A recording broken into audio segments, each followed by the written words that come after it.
नोएडा में twin tower गिरने के बाद कहीं खुशी कहीं गम का माहौल है। नमस्कार दोस्तों, आप देख रहे हैं टोटल समाचार और मैं हूं राहुल तिवारी।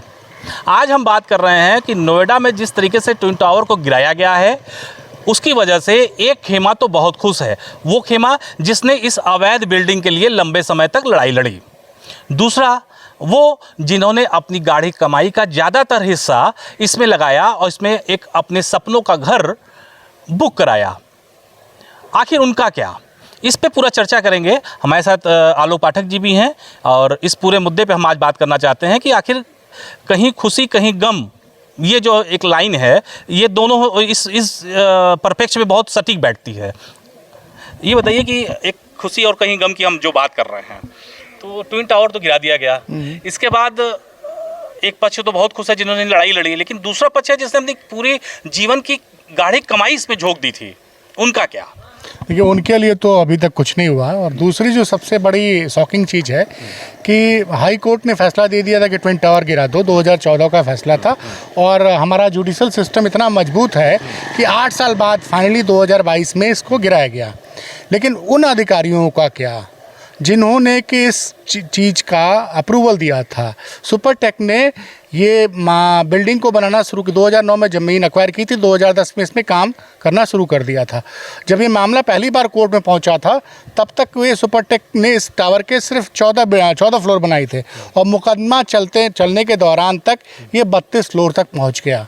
और इसमें न सिर्फ अधिकारी दोषी हैं, न नेता दोषी हैं, बल्कि वो मीडिया भी दोषी है, क्योंकि मीडिया ने सुपरटेक से कई करोड़ों का विज्ञापन लिया। अखबारों में जैकेट छपा करता था और टीवी चैनलों में भी खूब विज्ञापन चला करता था।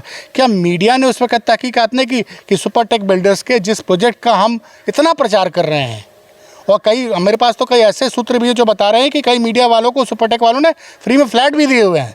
मतलब ये गठजोड़ है, मीडिया, अधिकारी और नेता, इन तीनों ने मिलकर जनता को खूब बेवकूफ़ बनाया। ठीक है, फाइनली जजमेंट डिलीवर कर दिया सुप्रीम कोर्ट ने, आज बिल्डिंग डिसॉल्व कर दी गई। लेकिन जिन लोगों का पैसा गया उनको पैसा कब तक वापस मिलेगा?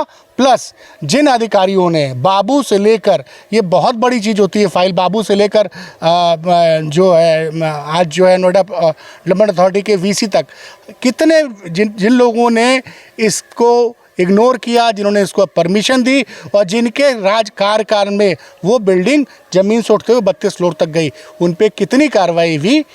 इस पर इसका कोई जवाब किसी के पास नहीं है। ये तो एक सुपरटेक का मामला है, आप बता रहे हैं, लेकिन इस तरीके से पूरे प्रदेश में देखा जाए, पूरे देश में इस तरीके से अवैध बिल्डिंग बनती है और बाकायदा बनती चली जाती है, उसमें कोई रोक टोक नहीं होता। तो अब समय ये आ गया है कि इस तरह की अवैध बिल्डिंग जिस समय बनी है उस समय तत्कालीन विभाग के तत्कालीन अधिकारी जो भी मौजूद हैं हों, उनके ऊपर क्या कार्रवाई होनी चाहिए? क्योंकि उन्हीं की वजह से इस तरह की अवैध बिल्डिंग बनती हैं और लोग इस बात की अनभिज्ञ होके इस तरह से अपने गाड़ी कमाई डाल देते हैं और भुगतना पड़ता है आखिरकार मासूम जनता को, और ये अधिकारी नेता मालामाल होते हैं। सिर्फ अधिकारी नेता मत कहिए, नोएडा 1995 के पहले नोएडा क्या था, वो बहुत ज़्यादा डेवलपमेंट नहीं हुआ था। 1995 के बाद 27 सालों में नोएडा जो है रियल एस्टेट में पूरे देश का सबसे ज़्यादा, मतलब क्या सबसे प्राइज्ड कहते हैं, सबसे महंगी प्रॉपर्टी वहाँ पे है। वहाँ पे मीडिया ने भी, सारे मीडिया हाउसेस के ऑफिस है नोएडा में। तो ये गठजोड़ है, 27 सालों का गठजोड़, जिन्होंने मिलके भोली भाली जनता को लूटा है। सिर्फ सुपरटेक के 200-250 टावर की बात नहीं है, कम से कम 1 लाख लोग आज भी अपने फ्लैटों का इंतजार कर रहे हैं और बिल्डर्स उनसे पैसा लेके भाग चुके हैं। मेरा सवाल ये है ना कि आखिर ये जो अधिकारी जिस तरीके के काम करते हैं और जिनके अधिकारियों की ये देन है और मंत्रियों की देन है या सरकार की ये देन है कि इस तरीके से अवैध बिल्डिंग खड़ी जाती है और उसके बाद सरकार बदल जाती है, अधिकारी ट्रांसफर हो जाते हैं, नए अधिकारी आते हैं, कुछ भी हो गया, लेकिन उसके बाद उन पर कोई कार्रवाई तो होती नहीं और जनता भुगतना, मासूम जनता को। मैंने कहा है कि मैंने एक ट्वीट भी किया है कि सुप्रीम कोर्ट अगर देश के सारे भ्रष्टाचारी नेता, अधिकारी और पत्रकारों की बिल्डिंग इसी तरह गिरा दे, तो मैं कह रहा हूँ इस देश की जनता राम और कृष्ण की जगह उन जजों को पूजने लगेगी। क्योंकि आम जनता का जो अपना हर तरह के मतलब कष्ट सह के पैसे बचा के एक मकान के लिए अपनी सारी पूंजी लगा देते हैं, और ये जो गठजोड़ है मीडिया का, अधिकारी का, नेता का, बिल्डर का, ये कई लाख करोड़ रुपया लेके गायब हो चुके हैं।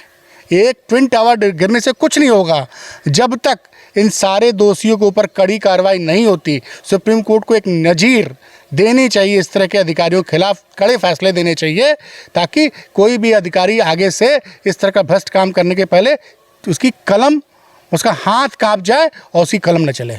देखिए, निश्चित तौर पे जिस तरीके से ये मुहिम चली है और ट्विन टावर गिराया गया है, लेकिन ठीक है, अच्छी बात है, अवैध बिल्डिंग का गिराना अच्छी बात है, फैसला भी अच्छा है, इसका स्वागत किया जाना चाहिए, लेकिन इसमें एक संशोधन जरूर करना चाहिए। ये हमारी और जनता की मांग है कि तत्कालीन जो भी अधिकारी हों, उन अधिकारियों पर शिकंजा जरूर कसना चाहिए, जिसकी वजह से इन अवैध बिल्डिंगों का निर्माण होता है, क्योंकि वो एक मोटी रकम लेके किनारे हो जाते हैं और बाद में उसका भुगतान जो है गरीब जनता को भुगतना पड़ता है। राहुल भाई, एक बात आपको हम और याद दिला दें कि बहुत से लोग जिनको कि फ्लैट नहीं मिला, किराए के मकान में रहते हैं, और चूंकि बैंक से लोन हो जाता है तो बैंक तो आपके फ्लैट मिला ना मिला, बैंक आपके यहाँ रिकवरी के लिए खड़ी जाती है। तो अगर आप डाटा निकालें तो कई हजार लोगों ने आत्महत्या तक कर ली है। मतलब ये सोचिए कि ये सिस्टम लोगों की जान ले रहा है। कौन सा सिस्टम? गठजोड़, अधिकारी, मीडिया, नेता, ये सब मिलके लोगों की इनडायरेक्टली हत्या करवा रहे हैं। क्योंकि कोई आदमी अगर आत्महत्या करने के मजबूर हो रहा है, उसने अपना लाखों करोड़ों रुपया कर्जा लेके एक मकान खरीदा और वो बिल्डर फ्लैट नहीं दे पाता है, वो भाग जाता है और बैंक वाले रिकवरी में ले आते हैं, उसका पैसा नहीं कि अपने बच्चों को पढ़ाए, तो कई लोगों ने आत्महत्या तक कर ली है। तो ये गंभीर समस्या है और इस पर सुप्रीम कोर्ट संज्ञान ले और बहुत जल्द, बहुत तेज़ी से इस पर कार्रवाई करें। देखिए, जिस गठजोड़ की बात हुई है, निश्चित तौर पे वास्तव में ये बहुत बड़ा गठजोड़ है, इस पे कार्रवाई होनी चाहिए और सरकार अगर कार्रवाई करती है तो बहुत अच्छा है, नहीं तो सुप्रीम कोर्ट को स्वतः इस पे संज्ञान लेते हुए एक ऑर्डर निकालना चाहिए कि इस तरीके से आगे भविष्य में इस तरह की घटनाओं का पुनरावृत्ति न हो। फिलहाल के लिए अभी इतना ही। देखते रहिए टोटल समाचार।